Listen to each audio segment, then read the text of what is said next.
मैंने आपको पाकिस्तान की जो इंटरनेशनल सिचुएशन है, जो हुँ, पाकिस्तान का अंतर्राष्ट्रीय स्तर पर जो पाकिस्तान का हाल है, उसके बारे में बताया है। अभी आ जाते हैं इस अटैक के बारे में, ये जो हमला हुआ है। देखिए, हमको ये जानना चाहिए ये हमला सैलानियों पे क्यों किया गया है। ये हमला फोर्सेस पे ना करके सैलानियों पे किया गया है।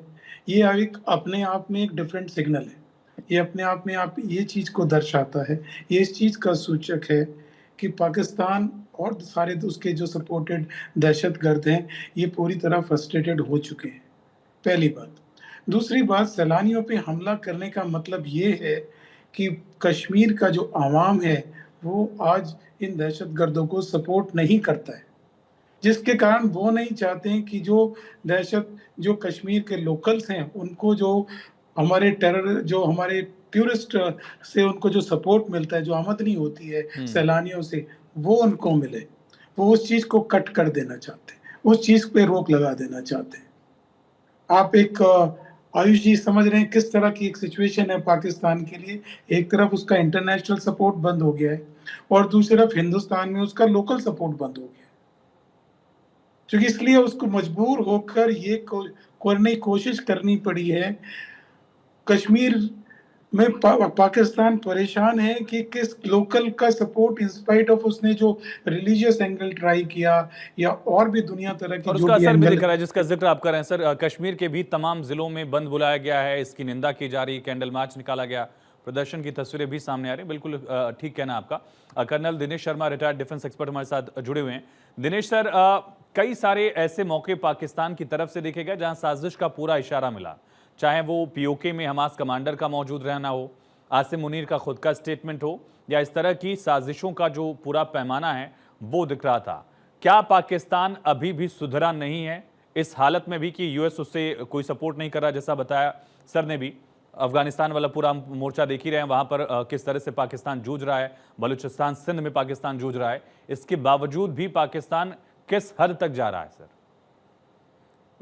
देखिए, ऐसा है कि पाकिस्तान का जो पंजाब है, हम्म। पंजाब प्रोविंस है, उसने इलीगली जो है रेस्ट ऑफ दी पाकिस्तान को जो है वो कब्जा कर रखा है। आप देख लीजिए बलूचिस्तान, आप देख लीजिए सिंध में, देख लीजिए और केपीके में देख लीजिए। हम्म। ये जो पंजाबी कम्युनिटी है पाकिस्तान की, ये पाकिस्तान आर्मी के अंदर भी ये बहुसंख्या में है, और पॉलिटिक्स ये में भी। अपने अलावा किसी दूसरे को कुछ हम्म। समझते नहीं है। खैर, ये बात हो गई, जैसा कि आपने पूरा बता दिया कि पाकिस्तान आर्मी चीफ का बयान था, बाकी और कुछ हरकतें थी। हम्म। पाकिस्तान का सर्वाइवल, मैं पाकिस्तान का नहीं कहूंगा, मैं कहूंगा कि पाकिस्तान आर्मी का सर्वाइवल जो है वो इस बात के ऊपर डिपेंड करता है कि वो किस हद तक अपने पाकिस्तानियों के दिलो दिमाग में ये डाल सकते हैं कि पाकिस्तान आर्मी की वजह से ही ये देश बचा हुआ है, वरना भारत इसके और टुकड़े कर देगा।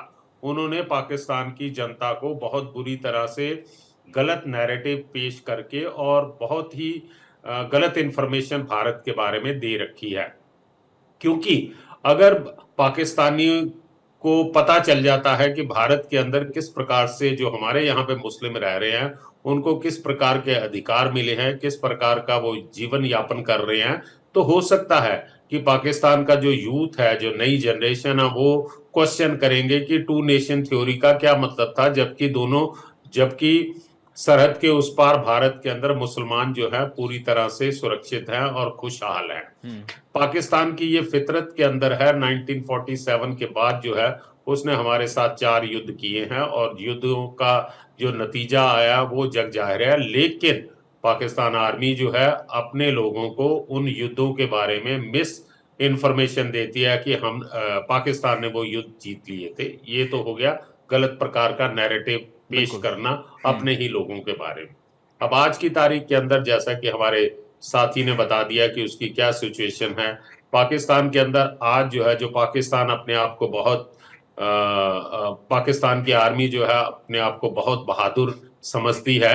मैं यस, पाकिस्तान की आर्मी बहुत बहादुर है। बहादुर किन के लिए? बहादुरी दिखाने के लिए, अपने लोगों को, निहत्थे लोगों को मारने के लिए। और एक वो जो लड़की है जो एक ह्यूमन राइट्स के लिए बलूच बलूचिस्तान के अंदर जो अपनी हम्म। आवाज उठा रही है, हम्म। डॉक्टर महलंग बलोच, उसको गिरफ्तारी करने में अपनी बहादुरी दिखाती है। लेकिन बीएलए ने बलोच लिबरेशन आर्मी के आगे इनके घुटने टेक दिए हैं। ये केपीके और बलूचिस्तान के अंदर इनका कोई रिट नहीं चलती है। पाकिस्तान आर्मी वहां जाने से डर रही है। कुछ दिन पहले ही पाकिस्तान आर्मी के कुछ मिडिल लेवल ऑफिसर्स ने एक आवाज उठाई थी और उन्होंने अपना रोष प्रकट किया था। ठीक है सर, मैं पाकिस्तान माफी के आर्मी साथ चीफ रोक रहा हूँ। एक बार हम तस्वीरें भी दिखा रहे हैं पालम एयरपोर्ट पर, दिल्ली से आप तस्वीरें देख रहे हैं। जो भी लोग पहुंच रहे हैं, किस तरह से उनके जहन में दुख है, दुखों का अंबार, पहाड़ टूट पड़ा है। और जो भी लोग हैं वो ढांढस बंधा रहे हैं, सांत्वना दे रहे हैं, और जिन्होंने अपनों को खोया है। खुद मुख्यमंत्री रेखा गुप्ता भी यहाँ पर मौजूद हैं, सभी को सांत्वना देते हुए। विनय नरवाल को श्रद्धांजलि दी जा रही है। भारत के वीर सपूत जो छुट्टियों में गए थे अपने परिवार के साथ, उनकी यहाँ शहादत हुई और उनका परिवार जो है उनको सांत्वना यहाँ पर दिया जा रहा है। उनका पार्थिव शरीर, श्रद्धांजलि तमाम एयरफोर्स के जो जवान हैं वो दे रहे हैं। और परिवार पर किस तरह का जो दुख है वो आप देख सकते हैं। मुख्यमंत्री रेखा गुप्ता खुद उनके परिवार के सदस्यों को सांत्वना देती हुई, समझाती हुई, और दूसरी तरफ उनका पार्थिव शरीर तिरंगे में लिपटा हुआ। विनय नरवाल के गांव उनका पार्थिव शरीर पहुंचाया जाएगा। ससम्मान, सैन्य सम्मान के साथ उनको अंतिम विदाई दी जाएगी।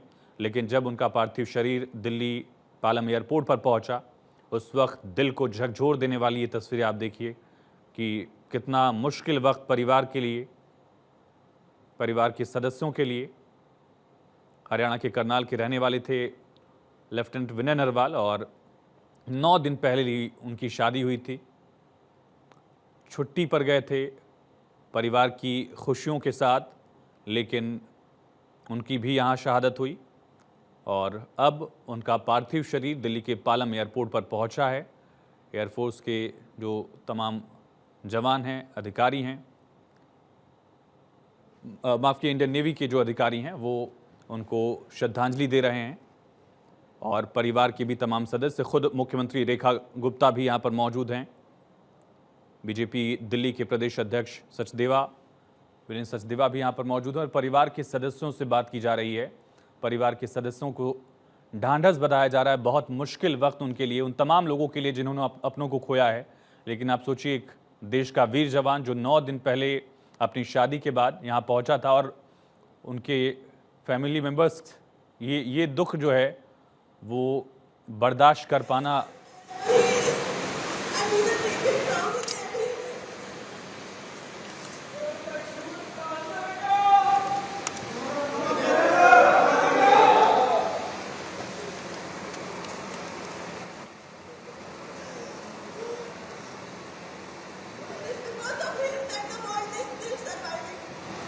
We should all be proud of him in every way.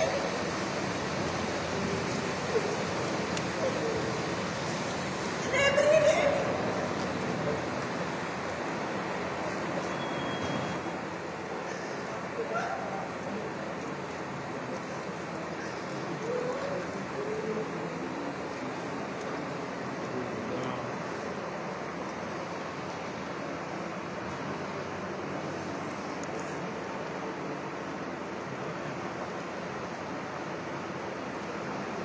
बहुत मुश्किल वक्त, शब्दों में बयां करना इसे और मुश्किल।